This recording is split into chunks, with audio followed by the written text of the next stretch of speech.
呢間兩房嘅 flat 咧，喺火車站咧就啱啱收返嚟，所以見到咧嗰個係未清潔嘅，但係啱啱受呢個業主咁樣委託咁出售。咁呢度對面咧就係一啲 shared office 啊、Microsoft 啊、Apple 啊，咁都喺呢度㗎。咁火車站真係唔需要2分鐘咧，已經可以行到過去㗎啦。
有少少儲物啦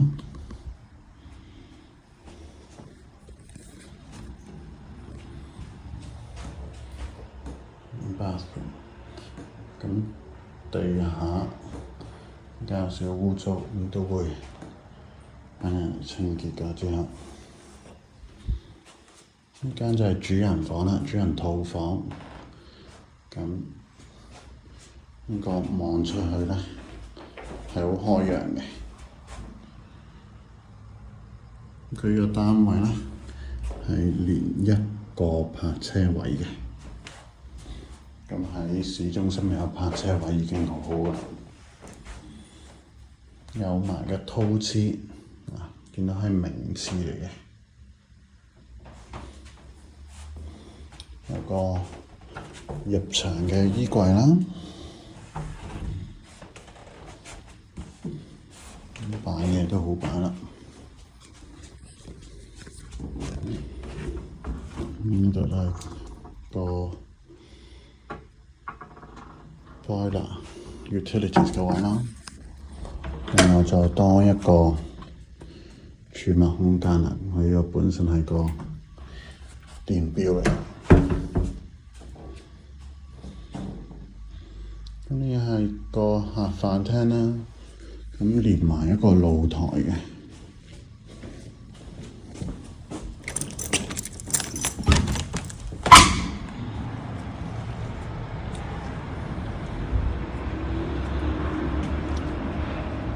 所以兩邊嘅景觀咧都係好開揚。咁我哋呢度係6樓，咁所以可以望得比較遠啦。咁雖然今日天陰陰咁樣，但係都相當唔錯嘅環境。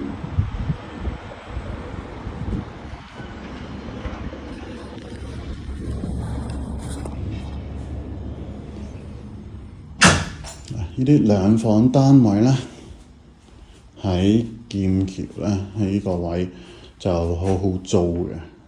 咁如果你話租俾附近返工一啲白領人士啊，呢啲兩房單位閒閒地係可以2100、2200，甚至乎更加高咁樣都可以嘅。